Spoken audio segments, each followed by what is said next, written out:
Welcome to another episode of Ep04. Bye. Staying hydrated as always, no matter the season. You need to Whether it's- lubricate that throat. Yeah? I mean, Gotta- with water. Gotta get it lubricated. Heard it here first from Officer Daddy. So tell me, Officer Daddy. What? You and I started this out of a collaboration, and I'm so grateful for you for bringing me here. So thank you so much. And I just wanted to see, in other venues, other events that you have done, how have your collaboration processes gone, or who have you chosen to collaborate with? I think I need more collaboration Mhm. because I'm kind of suffering. Really? Suffering alone. Well, I mean, because as you said previously, it's like drag is very multifaceted. You have to be the performer, you have to be your costume designer, you have to be your choreographer. Mhm. And I'm not necessarily good at all of those. I mean, someone who is, they got too much free time, is what I have to say. Let me tell you about my childhood trauma. Tell me, Daddy. Tell me your trauma. Yeah, it's just like because my This is a mom, safe space. my mom, she brought me and my brother up mostly as like a single mother because like my dad has his own business somewhere. Mm. I've always like tried not to be an extra burden. Mhm. And so whatever I can do myself, I try to do myself. Then I'm like, how do I ask for help? It is hard. Asking for help is hard. Are you the oldest? No, I'm the youngest. Oh, fascinating. For anyone, I feel that, asking for help can be a very difficult situation. However, it's good that you're working towards, implementing collaboration more in your drag. I think my first collab was actually with you. It was with our Our Luffy goofy Luffy Soro. I mean, it was such a exciting and fun experience that we were both in the same stunt class. Yeah. And that we were able to utilize, what we learned from that class in another art form. I thought that was very exciting. I in the love- fish form. Yeah, I mean, the idea Yeah. was pristine. I thought it was such a good idea, and I would love to revisit that Yeah, another same, time. same, So, like, 'Cause I especially still now have I have all a the full costumes. exactly. I was gonna say I have a whole Zorro outfit. I would love to wear again. I was hot as Zorro. Yeah. So love to do it again. I think it was one of my first collaborations as well. So Oh, nice. it was a learning experience, and here we are still. It didn't ruin anything, didn't ruin a friendship. Sometimes they say collaboration can be really taxing. The reason why I'm also scared of collaborations is I don't want to lose any friends. Like, I'm scared of like people just not agreeing to the Mhm. point of like conflict. I mean, I feel that the main thing with collaboration is that you have to have some degree of flexibility. And most of the time, I like to go with the flow, and I'm willing to do whatever the concept needs, from whoever pitches the idea. However, there are certain things where I will be a little more communicative. Communication's very important. Yeah, and sometimes definitely. when you hit someone who is just very stubborn, like, no, it can be frustrating. So, Yeah. but there are ways to work around that in the end, I have found. As long as you're willing to listen and willing to try to communicate to a way that this person will be able to hear you. Because sometimes when it's their passion project, they really don't want to hear, anything different. Yeah. So They don't want to edit anything. yeah. So sometimes, like, I'm currently working on a project with a couple of other kings, and we're going to do a little choreo dance together. Oh, nice. And at first, the person who had pitched the idea was very, like, it has to be this way, we have to follow it this way. But luckily, I think they were starting to listen to some of our other opinions and ideas to kind of drag it up more. So, yeah, there was some healthy communication, and of course, there were some conflicts of not being heard by each other or miscommunications, but that is part of being in a collaboration. So it's just learning how to communicate with each other and seeing what lines people have, you know? So, And for me, I don't have any problem saying my opinion, actually. this shit. That's why we're on a podcast. Stupid. So my problem is like I'm scared that people are not gonna say what they really feel about it. And then at the end of the day, you hear that they felt like they didn't get heard, or they were like, "Oh, I don't really like it this way," or something. It's like that is my actual fear. You know, at the end of the day, if they're not willing to voice their opinion or concern or whatever, like you're not a mind reader. Exactly. How are you supposed to know unless they are able to communicate with you? And that's the whole thing about communication. Like you have to be able to communicate with people, whether it's you, whether it's them, whether it's me, you know, like you have to be able to express what you want from the situation in a way that will be heard by who you're talking to. You know, like sometimes I can be very direct with what I want when I announce it, because I'm usually very go with the flow, go with the flow. But when I do have something to say or what, I'm very like, well, this is what I want, you know. But I have learned to kind of soften that, because sometimes, like especially if it's through text, people are just like, ah, oh my God. So a lot of times I'll put like a little sparkle at the end to be like, I want this. You know, like I'm not a bitch, just please. And I'm gonna bring this back to masculinity, but it's just, isn't it frustrating that a lot of men don't have to think about this? I know. I'm just like, oh, he's decisive. Oh, he's taking charge. And me, I'm just a giant cunt. But no, nobody's ever said that to me, so. Well, now that we have a mustache, we could call ourselves a giant dick. Right? Oh, you're right. I'm just a pair of balls over here.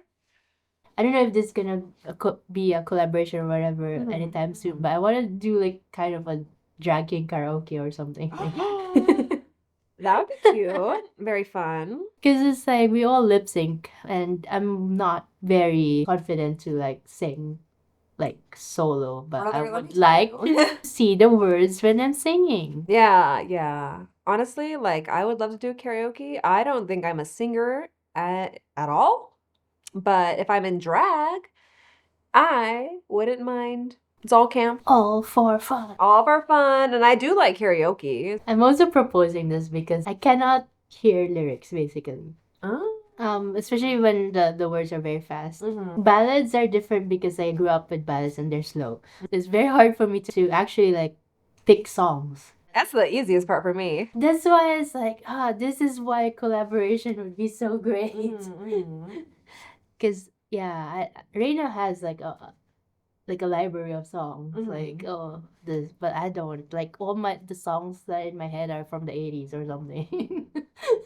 Yeah, I know, exactly. We're representing the 80s today. Speaking of songs, what kind of songs do you usually go for when you are performing? Oh, that is such a hard question.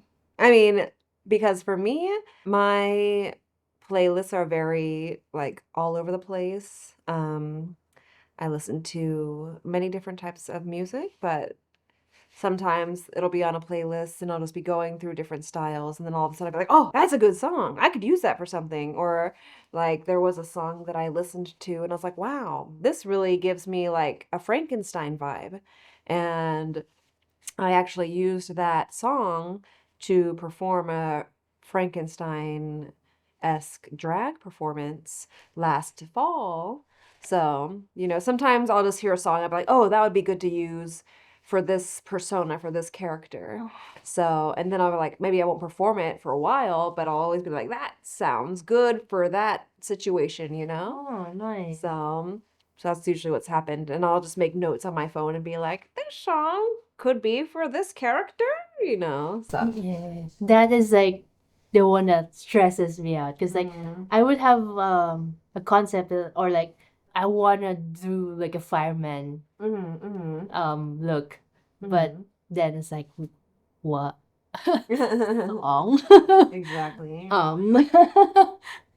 So yeah, looking forward to do more collabs so that like I can have these resources. Yeah. I mean, if you're really into the 80s vibe, just put on like an 80s playlist, and just see if anything like sparks firefighter vibes to you. Yeah, but that's the thing is I can't hear the lyrics when I listen. Like I have That's true. to look at the But lyrics. do you need lyrics as a firefighter? You're squirting all over anything. Anyway, kind of preoccupied. Don't need lyrics, just need liquids. Please don't put this on fire.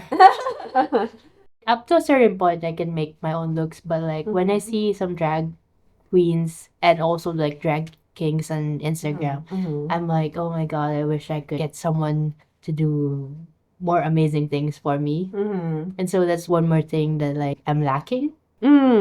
I think that's just another form of collaboration, Like there is a drag queen, Cherry Miyage. So she has a collaboration with this tailor. Nice. And I think, sometimes if you do not have the, time or energy or, know-how. the know-how, sometimes you can outsource to other artists.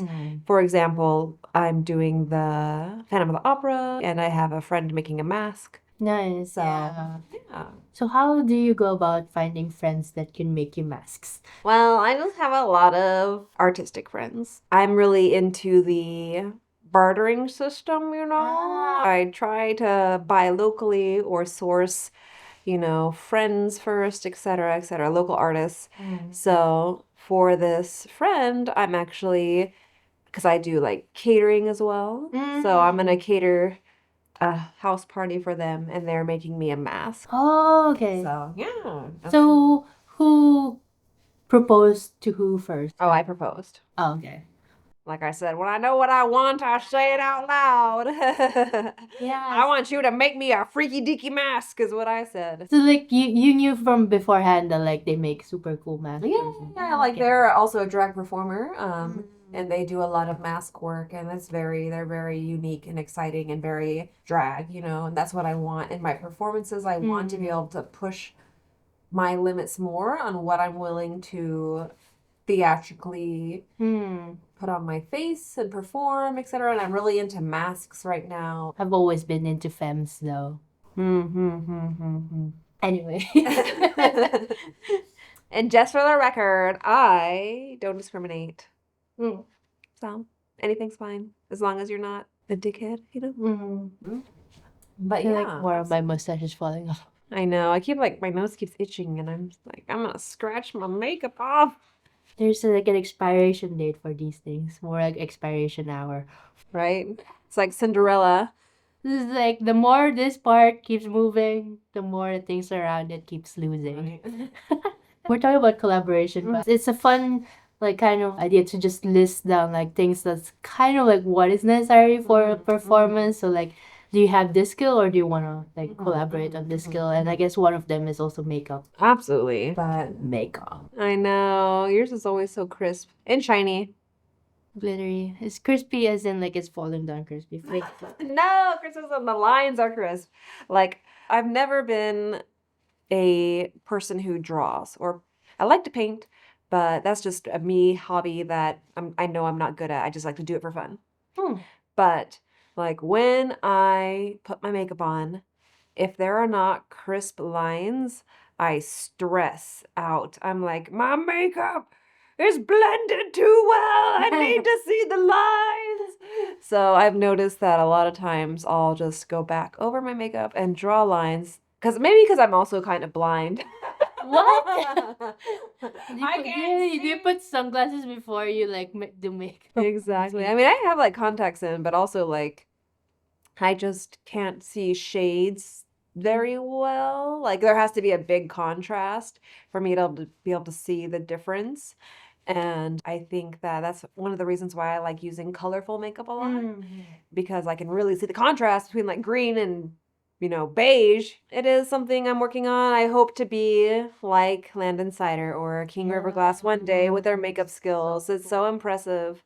And I need to watch some tutorials because I am so inspired and one day hope to do that as well. Yeah, like if you don't have the skill either, well, you can go collaborate, have someone else do your makeup for you, but also you can try to find tutorials on YouTube because that's also how I started with it. Mm. Or Pinterest. It's easier for me to like look at pictures than to follow a video. It's kind of like half like I came up with the contour myself and then well, not today, but a lot of the times I have Reina still do my eye makeup because I don't know where freaking eye sockets stop and blending needs to happen. It is hard. It's very 3D and it's all like needs to be symmetric and I'm like, ah. Let me tell you, like when I first started doing my makeup and I was like, "Do, do, do, do, do, do," okay. And then I was like, wait a minute, I need to turn to the side and do over here. And then turn to the side and do over here. Like there's so many dimensions. And I'm like, I can't see my face over here. So And sometimes you realize like there's more lighting here than here. exactly, the lighting and turning your face around. And like I really want to get like a nice, like one of those mirrors that are like, you know, the 3 pane. Oh, okay. And Not like a funny mirror that just right, stretch your it's face. all warped like. I mean, that might help me do my drag makeup more, you know. But it's such an effort. And then like finding the right product as well. Oh yeah. Like I do the whole moisturizer, primer, you know, foundation, setting powder, but still my skin is so oily or whatever. When I try to put on like a lot of different types of eyeliners that I found here, it's just like they just slide off. Like Really? like it's really hard to keep it on my face. Like I need to like that's why I want to invest in water activated makeups because they're less likely to smudge. So that is something I'm going to try. Or like more like I wouldn't say like party makeup, but more like better quality makeup for performers and things like that. Ah yeah, definitely. So, I went once to a MAC counter mhm. and I'm like, I do drag and so I need a concealer that's like way lighter than my skin.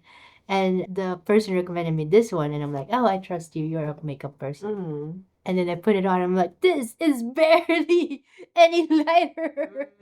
Of course, it's like a lot of people are just like used to like, you know, natural makeup, like nothing very pronounced. And so end up just giving that to Reina. Yeah, it's like you need to like bring this up and this up, like have a nose, Exactly. and for the people at the back to see, basically. That's the thing is like when you're under so many lights, like you really have to have that stark contrast in exactly. Got to see those foreheads out there. Yeah, like for me, this part is important because a lot like we're trying to emulate men, right? So men has like a deeper brow bone than women, so this needs to pop out and this needs to sink more. I'm still having trouble with that part. I think that's the hardest part for me still out of the contouring. And that's why I wear a hat down to my eyebrows most of the time because it just hides the nonsense that's going on up here. And it's all craziness. I look like Frankenstein still with my forehead. I mean, Frankenstein never died, so You're right. I'm just immortal Frankenstein. he's like you're the 80s Frankenstein. Exactly. Yeah. See concepts. Right. Just make it work. Just make it work. Nobody knows unless you tell them, right? Yeah. That's one of my favorite things that they taught, you know, they tell performers. It's like nobody knows you messed up unless you give it away. Exactly. So just keep going. Like you are the gift from God. We are all gifts from God. Right? Blessed be. This is not gonna be the podcast that you're waiting. We're not religious. Not in that way. Well, so makeup, costume, music, and then choreography. Let me go back to costumes real quick. Okay, costume. Because let me tell you, we're located in. Let me tell you that here in Japan, like my apartment specifically, like the walls are thin. Oh. The walls are thin. Yeah. And I work late. And I get off work late. And then I get home and I'm like, I can't use my sewing machine at 2 a.m. My neighbors will call the police. Might call Officer Daddy. So I can go help you if I get called. So, like, and then like since I get home late, I wake up late, and I'm just like, I want to have a space where I can sew at the hours that are reasonable for me. So it's difficult. I want to sew my own clothes. I just have a hard But time. you know how to. Your problem is the In time, theory. not the know-how. Yeah, but I mean, like, That's cool. I can get something done. Is it like best quality, forever clothes? No. But I'm working on that. I'm trying to get my skills better. I've completed an outfit or two. So, Mm. and I made some assless chaps recently. Wow, you made Yeah. assless chaps. Yeah, all I do is cut the I ass mean, off, so. for the record, all chaps are assless, so. You know what? It's just fun to say. Anytime I get to use the word ass in a sentence, I'm gonna use it. So, but it's for the succubus performer. Ah, nice. Yeah. So I'm gonna have my cheeks out, little kisses all over them. So it's gonna be very exciting. Nice.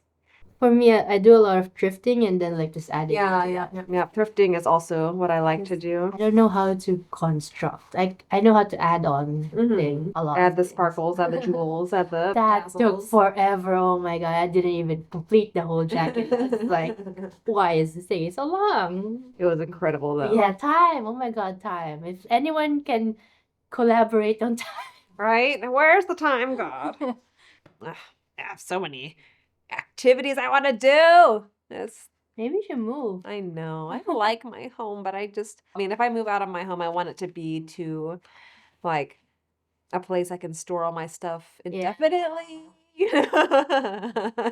Unlike me, where I have to pay for storage. Well, I mean, that's like the next step for me because, like, with sewing and producing outfits, I have so much fabric Oh yeah. left over, and I just have like stacks on stacks on stacks on stacks of fabric, and I have so many clothes, and it's almost problematic. It is, especially if you're living with someone. Yeah, luckily I'm all alone. But I have a goldfish. I'm more of a props person, that's the thing. Your props are very good. I just remember like there was one time it was almost 1 a.m. and I'm like, can I just please screw one more? Cause like Reina's like, I need to go to sleep. I'm like, it just needs like one more screw. Right? But yeah, power tools is a problem. They're noisy. They require power. Right? What was your most cherished or proud of prop that you've made? I think my favorite one would be the katana mic. Ah, yeah. That was good. So tell us how you used it and what your inspiration was for that. Oh, I think I got my inspiration because like I went to Korea for a shoot and I went to a drag queen show and all of them had their own mics. And I'm like, Slay. Love it. and then actually it's so weird because like the day off or the day before is when I got the ask to go for Sparkle. And I'm like, oh, yes. Anything to represent more masculine women on the stage. Yeah, absolutely. And so, yeah, I'm very proud of that because basically a mic is what you use as your weapon. So, there you go. Incredible. Layers. Incredible. We love a layered queen or king. And how about you? Well, but like, do you have a favorite costume or a favorite prop that you've made? Yes. So for my Jeffrey Bezos costume, he was based on cabaret. So I had kind of that black and white styled clown makeup, and was wearing a very bright yellow suit.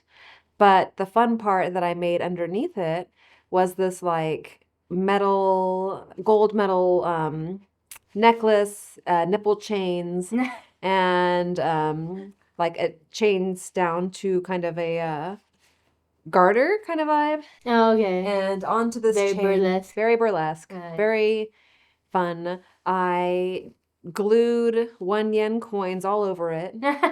So every time I shimmied, it just like jiggled the coins everywhere. So it was very fun. And you can't really do anything with 1 yen coins here. So I you wanted to repurpose them. You can attach them to your titties. You can attach them to your titties and jiggle around as a billionaire clown. So that is something you can do with the 1 yen coin. However, I'll have to figure out a different way of like attaching them for my next performance because I only used a hot glue gun and like sometimes when I would like jiggle one would be like pew and kind of like I had some people come up to me after the show and be like, "It was great, but here's your coins back." Like, is that a tip for me? Exactly. I'm just like, You get a bunch of 1 yen tip back. exactly. It's like, oh, thanks. I did so well. She's like very giving billionaire. Exactly. I'm very giving. Oh, Jeffrey Bezos is a giving clown, so. I also enjoyed, I made for my Frankenstein costume, kind of a layered outfit. So for each part of this song, there's like the introduction, the chorus, etc. So it's kind of like chopped up into bits. And each time there was a chorus transition, I would like rip off one of my sleeves. And that was the first time I made a jacket that was kind of detachable, Yeah. which I learned from you. Really? So thank you. You taught me those like little snappy rip Yeah. beads that are very convenient. Snappy piece. Reveals are very tricky Mm-hmm. because you want them to detach, but you want them to stay on until the moment you want to detach. Yeah. So it's that balance that's like forever very frustrating. Oh my God. Let me tell you, like that performance, everything came off appropriately, and I was very glad. But there was a performance that I did in the summer where I was a like 1980s themed like aerobics instructor. Aerobics. Aerobics instructor. I can speak English. I promise, maybe.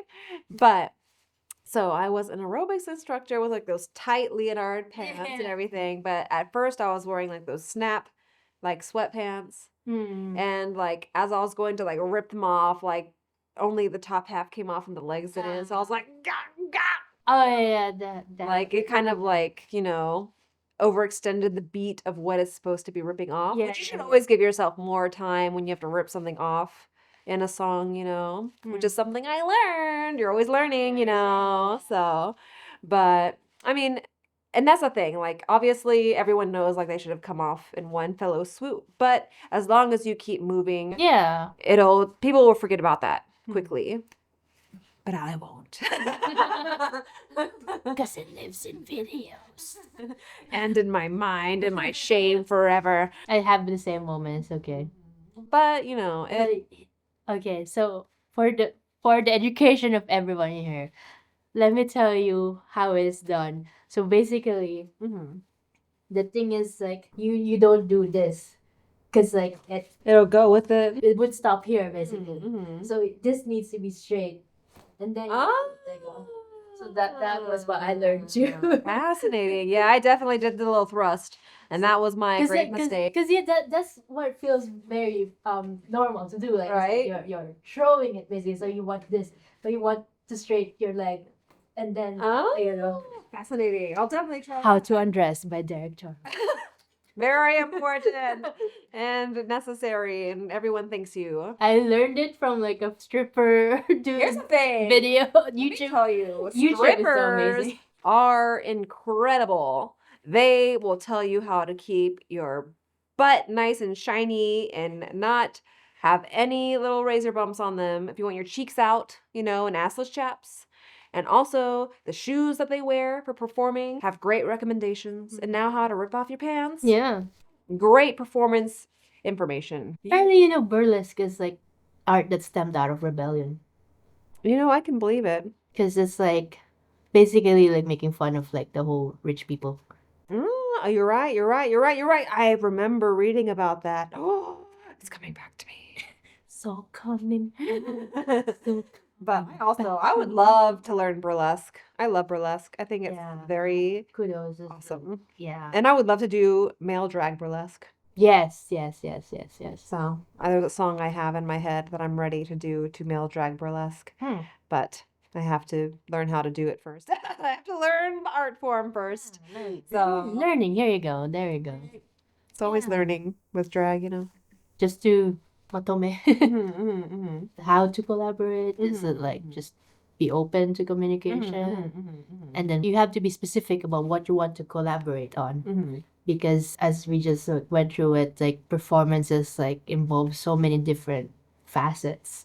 Absolutely. And like, you know, it is great and respectable when you want to do everything by yourself, but I think that's also, unless you're that developed as an artist, kind of limiting. And And stressful. and stressful. And there are plenty of artists who are probably willing to do a collaboration with you. You just have to be willing to put yourself out there and ask. Like the worst they can say is no, you know? So it's Or you lose your long lasting, not anymore lasting friendship. well, Just kidding. That's the inner Soviet before. communication. Communication's key. Yeah. And there'll be no downfalls, and it'll be great. And if there's a fallout in friendship, it's just probably your personalities do not mesh in a cohesive way in general, or maybe you'll be able to come back to it when you both are level-headed, you know? So it'll be fine. Yeah. It'll be fine. You can collaborate. You can talk to local artists. You can learn it all yourself if you want. So there are plenty of paths you can take in the artist community, the drag community, and the main thing is just to support each other. Yeah. Go to your local drag shows. Go to your local art performances, whatever that may entail. Get inspired and be an inspiration. Exactly. Like you can definitely pull inspiration from your other fellow drag performers. So, and just see like what people are interested in doing, you know, like everyone has a different drag or art persona and delivery. So it's interesting to see, you know, it's just even education, you know, it's education as well. Learning. Learning, always a journey. We're pro education here. Mm-hmm. But yeah. Thank you for staying with us. Yeah. Thanks for another episode of W4T. Alrighty. We'll see you next time. And remember, hydrate or dihydrate. Drink. Should All I guess. Oh no, my mustache. Bye. right. Trauma takes it all from us, even our mustaches. I know. Oh my God. Excuse Yeah. Record that. Excuse me. So very. So manly. So manly.